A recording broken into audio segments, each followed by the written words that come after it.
everybody, welcome to Simpler Living PEI. If you haven't been here before, my name's Tammy and I just make what I call silly little videos to show you guys and family and friends. I just show people what we do on Prince Edward Island. So a while back I had someone ask me about my canning. So we decided that we were going to do a little series of videos, basically Tammy's Way, Canning 101. So if you've watched the other video, we've already made some multi-berry jam, long cooked multi-berry jam. Fabulous, came out great. But for the first time in probably 4 years, 3 years, 4 years, we pulled out the big guy. So today we're actually going to be canning potatoes. So now technically this was the other day, so just so you know, but it may seem really weird to can potatoes, but the reason why I decided to try it is, sorry, but if I want to have Sunday breakfast and have fried potatoes, I'm just too lazy to get up on a Sunday morning and boil potatoes or microwave potatoes and cut them up and then actually make breakfast. So my idea of having a relaxing Sunday breakfast is cracking open a jar of potatoes, draining them off, and then frying them. I know it sounds silly, but to be honest, the few people that I have talked to that have canned potatoes, they strictly do it for the convenience. But then I've also met a couple of people that do it because they have no actual way of storing just potatoes. They don't have fridge space big enough for cold storage, and they don't have a cold room, things like that. I have the advantage on the other side of this wall of the wood room. So I've got those buckets of potatoes back there and they're coming along great. But it's going to start getting warm soon. So, you know, it happens. Anyway, we're going to talk about the beast. Huge disclaimer moment. All right? Just so you know, this is a massive disclaimer for my specific All-American 921. I bought this canner directly from All-American for a wicked good deal because on the lid right here, you can't see it or anything.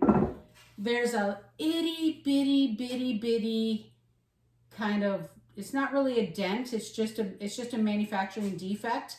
So the steam on my canner can come out in this spot. So when I pressure can things like vegetables or stews, things like that, I get a little bit more what's called siphoning, because the pressure on my canner goes down faster than it would if you had an All-American or a Presto. Okay?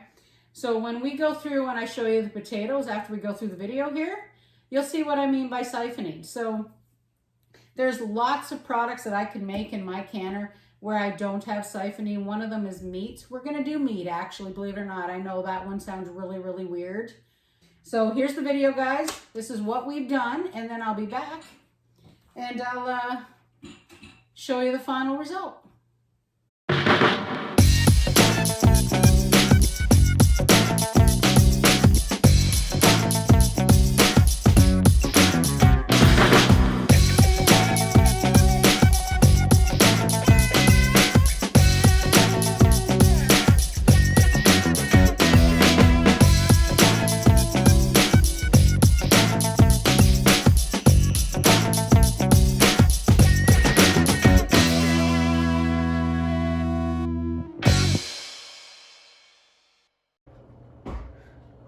There are potatoes in there. All right, I'm going to dump them into the freshly super scrubbed sink. And then we'll start cleaning these up.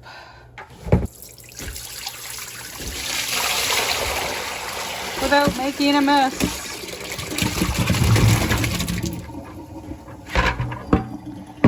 Alrighty. Alright guys, I'm gonna give these a really good scrub. Make sure I didn't miss anything like that.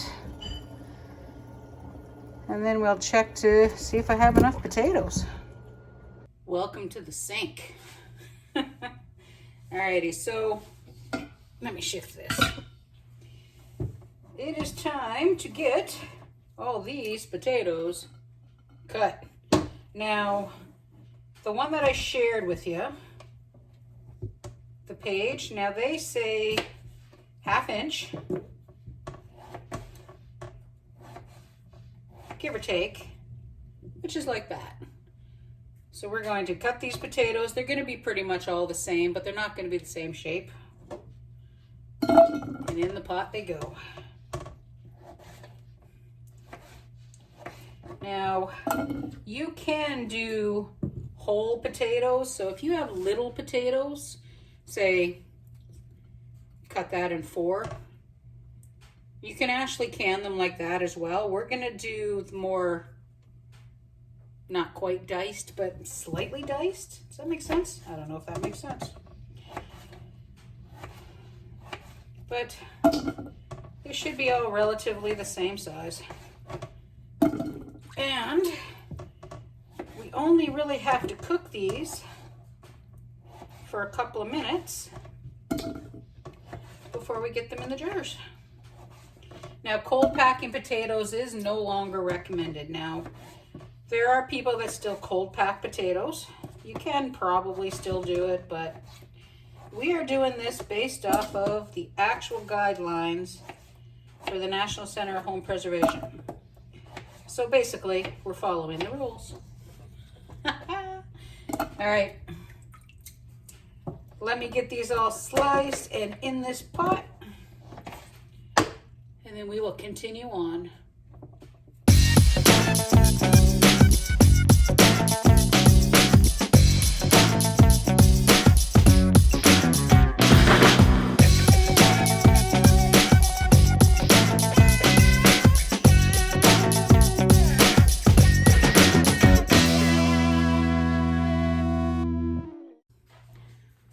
Okay, so we have cooked the potatoes. They are still hot. So now they cooked for about 2 minutes. And now we just gotta fill up our jars. So a nice slotted spoon, because this water has got way too much starch in it. You do not use this water. We will be putting hot water in these jars to the proper headspace. All right, give it a bit of a shaky. There we go. All right, I'm gonna fill all these up, and then we'll get them in the canner.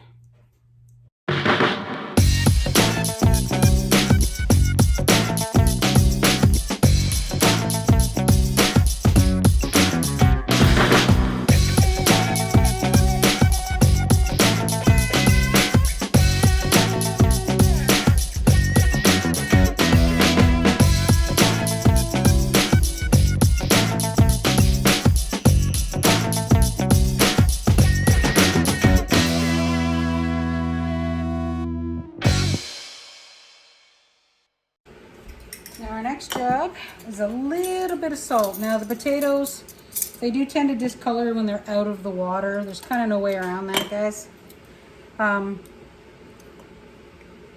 Bernardin and the National Center for Home Preservation all say the same thing. You can actually use like a fruit fresh on the veggies if you want. I'm all right with the slight discoloration. It's not going to hurt anything. It's just potato starch. Okay. Yep, I got them all.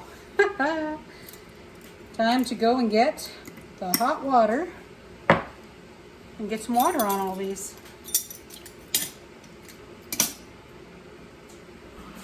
Okay, so we are doing this. Hot kettle water, 1 inch headspace. Then what we'll do is we'll get in here with a butter knife and make sure the potatoes are all under the water. And then we'll seal these up and get them in the canner. I'll probably need 2 kettles, of course, but by the time one's done, we'll have the other one sealed and ready to go.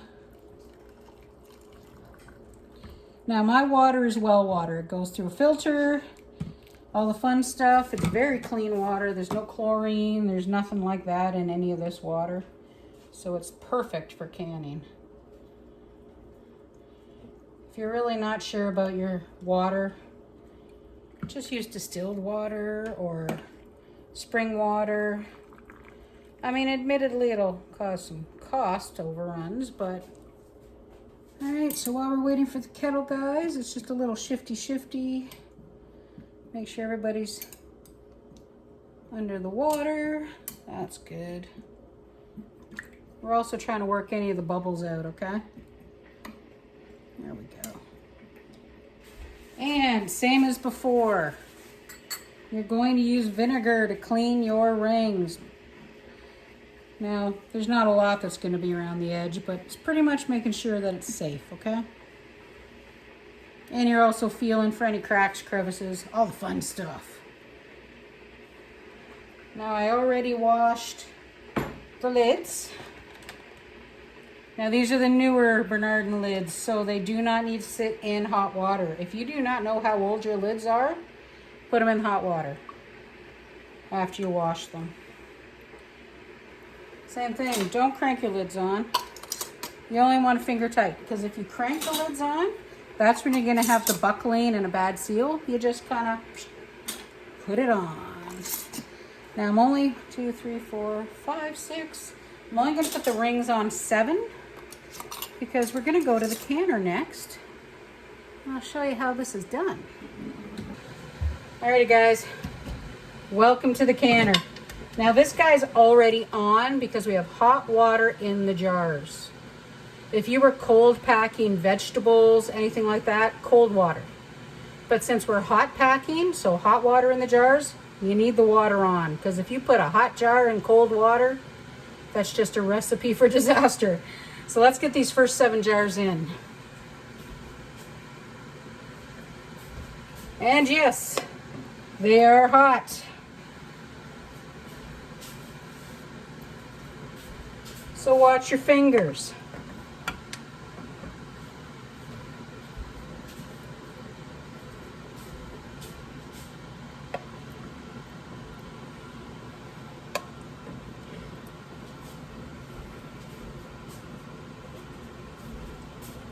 Seven jars.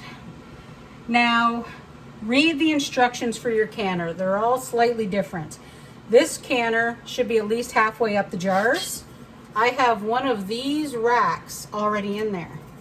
Now, the reason why we're doing 14 is because we're putting 7 on top. Alrighty, guys. Next layer. Now this is where having an All-American gets tricky. Now an All-American does not have a rubber seal.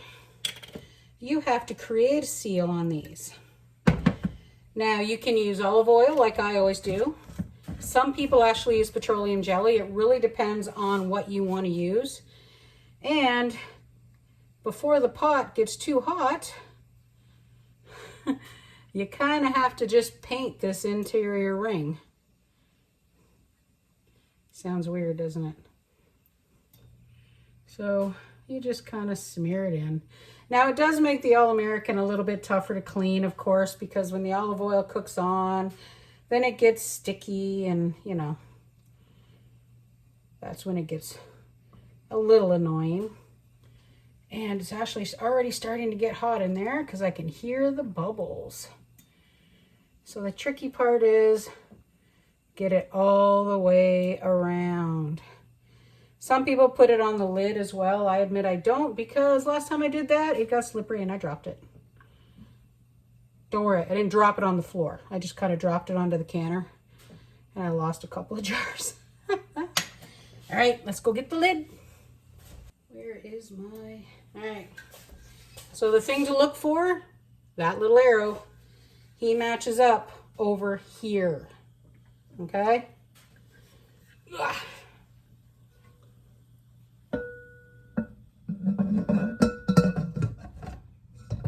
Oops. And of course, I completely put it in the wrong spot right after I told you where it goes. There we go. Now we got it. All right, this is where it gets weird. So all these little brackets have to go up. Now the trick to these guys is putting them up and then getting it level. So, eyes all the way around. Give everybody a bit of a slight tighten. Now you're not cranking these down either, guys. Don't forget, it's going to be a lot of pressure. So we loosen these up, tighten these down. It becomes a bit of a, I don't know, like a dance. Too far. Loosen this one up. Tighten these ones a bit. Loose, loose, loose, tighten, tighten. Loose, loose, tighten, tighten.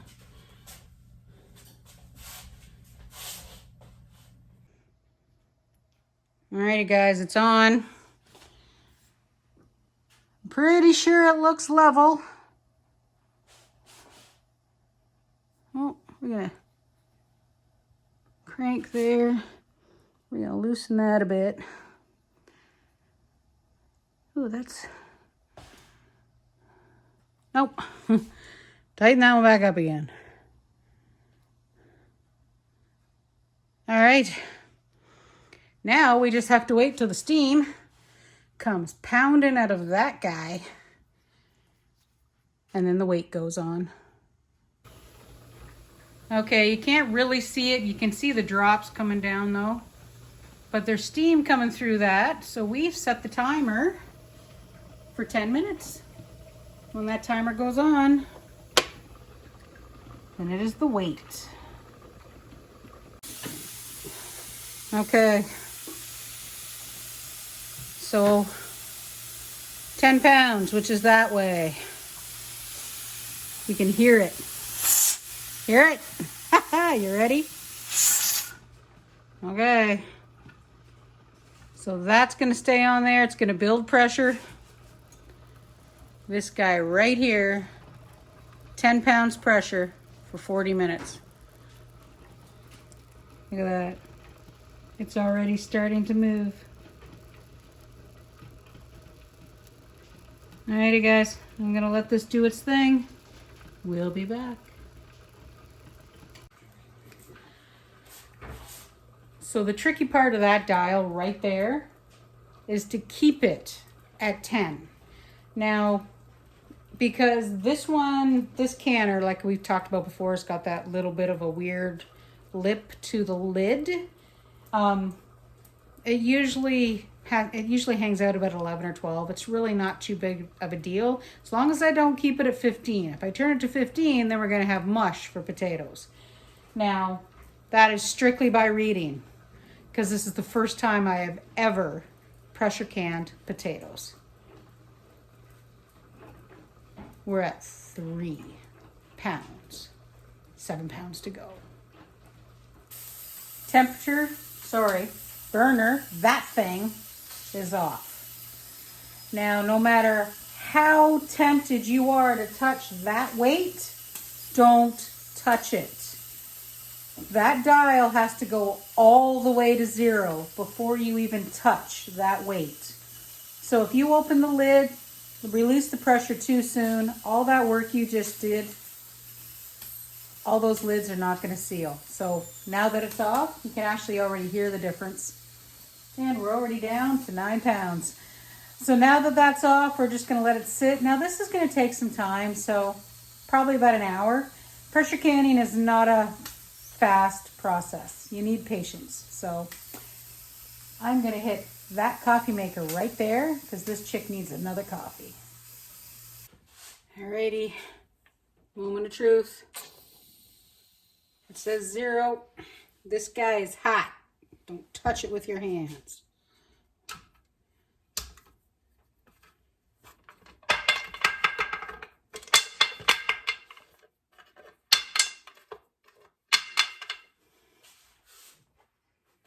Okay. Now, even though there's no pressure, guys, this thing is still going to be hot, so make sure you use gloves, all right? Are we ready? Potatoes! We've add some siphoning, but it doesn't look too bad.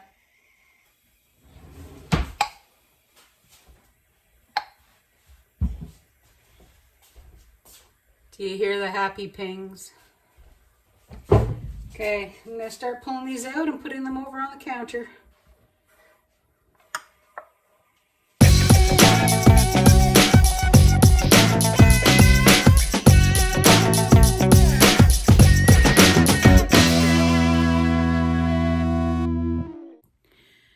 So this guy's got to cool down for a little while. I'm going to dump this water here out, give it a quick swishy swishy and a washy washy. And then the second batch goes in and we've canned potatoes. Well, when you have one jar that doesn't seal and another jar that's siphoned too much, fried potatoes for supper and, well, some left over for breakfast too. So guys, let me show you. You ready? Final result. Okay, so the same as any other canning job, once they're cool, you pull the rings off and you wash the jars. Now, this is the same as the jam. Take the jars out, leave them sit for 24 hours, and then check for any, siphoning, like in my case. Also check to make sure all the lids are good. So I'm literally just holding that by the lid, which you really shouldn't do, but.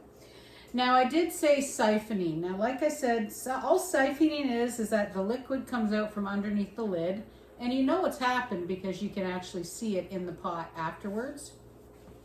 And another thing about potatoes, I did a lot of reading, I actually watched a lot of videos, you're gonna see a lot of the starch in the jar. That's just the natural starch. It's not a big deal, okay? Now, I did 14 small jars and 7 big jars. Now, the big jars, I had more siphoning, quite a bit. So these will actually get used first. Nothing wrong with them. They're all sealed. They're all perfect. No discoloration.